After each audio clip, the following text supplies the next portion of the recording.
नमस्कार साथियों, मैं आर के सिन्हा द इग्नाइट इंस्टीट्यूट की ओर से। तो आप लोगों को पता है कि क्लास 10th का जो है निबंध का जो है इम्पोर्टेंट टॉपिक चल रहा है, जिसमें से आपको कुल 15 निबंध कराए जाएंगे, जिसमें से आपका एक निबंध आने वाला है। और ये एक निबंध कितना नंबर कवर करेगा? तो ये आपका 10 नंबर कवर करेगा। तो सिर्फ 10th वाले बच्चे हैं, इसको देखेंगे। चलिए आगे बढ़ते हैं। निबंध, अगर निबंध देखें तो किसी एक पर संकेत बिंदु के आधार पर 250 शब्दों में निबंध लिखे। तो आपको पता है कि पहला निबंध दहेज प्रथा हो चुका है। आज हम लोग देखेंगे भ्रष्टाचार। तो भ्रष्टाचार समस्या और समाधान, इसका पहला भूमिका देखेंगे, दूसरा कारण देखेंगे, तीसरा भ्रष्टाचार का दुष्परिणाम देखेंगे, चौथा निराकरण के उपाय और पांचवा उपसंहार देखेंगे। तो जब हम भ्रष्टाचार पे आते हैं, ये देख सकते हैं ये क्या है, भ्रष्टाचारी लोग हैं। और ये आपको जो है हर निजी और सरकारी संस्थान में देखने को मिलेंगे। ये जो है एकदम क्या है, जीव खोले बैठे होते हैं कि कब कोई व्यक्ति आएगा और उससे ये क्या करेंगे, अपने मन मुताबिक पैसा ऐंठेंगे। तो भ्रष्टाचार का आलम कुछ इसी प्रकार है। तो चलिए देखते हैं भ्रष्टाचार। भ्रष्टाचार समस्या और समाधान भूमिका। तो अगर हम बात करें भ्रष्टाचार समस्या और समाधान, तो भ्रष्टाचार से ये भाव है। भ्रष्टाचार से तात्पर्य है कि बिगड़े हुए अथवा भ्रष्ट आचार की स्थिति, अर्थात बिगड़े हुए या भ्रष्ट आचार, अर्थात जिसका आचार भ्रष्ट हो चुका हो। भ्रष्ट लोग जब सामाजिक स्तर पर नैतिक मूल्यों को ताक पर रखकर, अर्थात नैतिक मूल्यों को हटाकर अनैतिकता फैलाते हैं। अर्थात भ्रष्टाचार से तात्पर्य क्या है? यहाँ पे सच को झूठ और झूठ को सच बनाना, या फिर उसको बाधित करने का प्रयास करना। तो अनैतिकता फैलाने का कार्य करते हैं और कानून की सीमा का उल्लंघन करते हैं। और भ्रष्ट लोग हमेशा कानून की सीमा का उल्लंघन करते हैं। तब समाज को भ्रष्टाचार से ग्रस्त कहा जाने लगता है। और जब ऐसा होता है तब समाज को भ्रष्टाचार से ग्रस्त कहा जाने लगता है।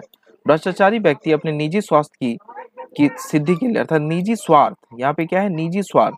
तो भ्रष्टाचारी व्यक्ति अपने निजी स्वार्थ की सिद्धि के लिए बराबर प्रयत्नशील रहते हैं। और वो हमेशा क्या रहते हैं, प्रयत्नशील रहते हैं। कारण, जनसंख्या में वृद्धि। अगर भ्रष्टाचार का एक हम बहुत बड़ा कारण बताएं तो एक ग्राफ के माध्यम से हम समझ सकते हैं कि जनसंख्या में वृद्धि एक बहुत बड़ा कारण भ्रष्टाचार का है। क्यों है, देखते हैं। प्रथम जनगणना के अनुसार हमारे राष्ट्र की जनसंख्या 30 करोड़ थी। अगर हम बात करें, जब हमारा प्रथम सेंसस किया गया तो उस समय हमारा जो है आबादी 30 करोड़ था के आसपास थी, जो 2011 में 121 करोड़ से अधिक हो गई और वर्तमान में आपको 142 करोड़ से अधिक हो गई। हालांकि हम 2011 के सेंसस ही लेंगे तो 121 करोड़ से अधिक हो गई है। इस अनुपात में जीविकोपार्जन, अर्थात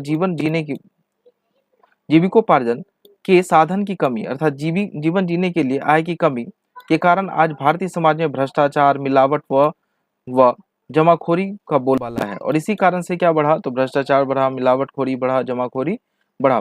भ्रष्टाचार का दुष्प्रभाव, अगर हम भ्रष्टाचार का दुष्प्रभाव पढ़े तो इसका व्यापक दुष्प्रभाव है। भ्रष्टाचार का जीवन में सर्वत्र बोलबाला, अर्थात भ्रष्टाचारी लोग हर जगह पे क्या है, बोलबाला है। समाज के किसी भी पक्ष को ले लीजिए, उसमें भ्रष्टाचार की जड़ें काफी गहरी मिलेगी। तो आप अगर किसी भी समाज के पक्ष को लेते हैं तो आपको भ्रष्टाचार की बीज आपको पहले ही देखने को मिलेगी। ये देखिए भाई साहब हैं, अंडर द टेबल यहाँ कार्य चल रहा है। आपको पता है ज्यादातर कार्य क्या होता है, अंडर द टेबल ही होता है। और जो अंडर द टेबल कार्य होता है उसमें आपको पता है अनैतिकता ही अनैतिकता होती है। अर्थात ये जो पेपर है इसमें कुछ फर्जी है और इसी को जो है करेक्ट बताने के लिए क्या दिया जा रहा है, तो घूस दिया जा रहा है। आगे देखेंगे, किसी समाज अथवा देश के जनजीवन के दो पक्ष हैं। एक सरकारी तंत्र आश्रित है तथा दूसरा व्यक्ति समुदाय की व्यक्तिगत पर टिका हुआ है। भ्रष्टाचार की जड़ें इन दोनों ही धरातलों पर है। अर्थात अगर हम बात करें सरकारी तंत्र हो या दूसरा व्यक्ति समुदाय की व्यक्तिगता पर टिका हो, दोनों ही क्या है, भ्रष्टाचार से लिप्त हो गया है। कुछ समय पूर्व भ्रष्टाचार से लिप्त रहने के कारण एक मुख्यमंत्री को इस्तीफा देना पड़ा। तो जैसा कि पता है अभी हाल ही में क्या हुआ, ये मामला गरमाया हुआ है कि अभी हाल ही में क्या हुआ, तो एक मुख्यमंत्री, आपको पता ही होगा कहाँ के मुख्यमंत्री हैं, उनको इस्तीफा देने के लिए विवश होना पड़ा। मुख्यमंत्री जैसे गौरवशाली पद पर आसीन व्यक्ति भी जब भ्रष्टाचार में लिप्त होते हैं तो सामान्य पदाधिकारी बहती गंगा में हाथ क्यों न धोए। तो अगर हम बात करें, जब मुख्यमंत्री जैसा सम्माननीय पद में भी भ्रष्टाचार के ऐसे आरोप लगते रहे हैं तो फिर एक पदाधिकारी में क्या कहा जा सकता है।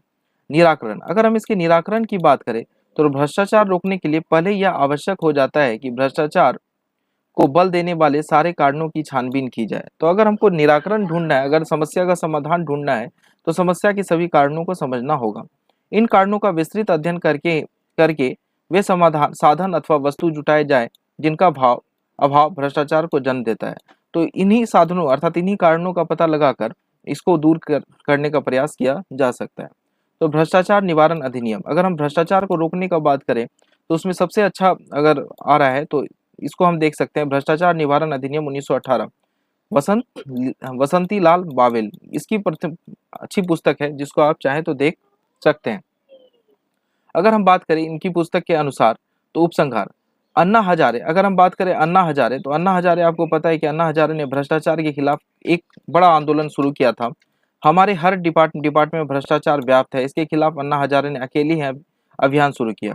अतः हर जिले में हर घर में एक अन्ना हजारे चाहिए। अन्ना की सोच चाहिए, हमें खुद में अन्ना जैसा सोच लाना होगा, तभी 2030 तक स्वच्छ वातावरण मिलेगा। अर्थात अगर हम सच में स्वच्छ वातावरण चाहते हैं, भ्रष्टाचार मुक्त वातावरण चाहते हैं, तो हमें क्या चाहिए? एक अन्ना जैसा हर हर घर में एक व्यक्ति चाहिए जो इसके खिलाफ क्या उठे, आवाज उठा सके और इसका विरोध करे। तभी जाके इस भ्रष्टाचार को रोका जा सकता है, क्योंकि भ्रष्टाचार का बोलबाला आज इतना बढ़ गया है कि अब आजकल लोग घूस लेना या देना इतना सरल समझते हैं कि मतलब समझिए कि इसके बिना कोई कार्य हो ही नहीं सकता। नैतिकता तो कहीं है ही नहीं। तो उम्मीद करता हूँ ये निबंध आपको समझ में आया होगा, और अगर ये निबंध आपको समझ में आया हो तो आप लाइक शेयर सब्सक्राइब कर सकते हैं। आज के लिए इतना ही, धन्यवाद।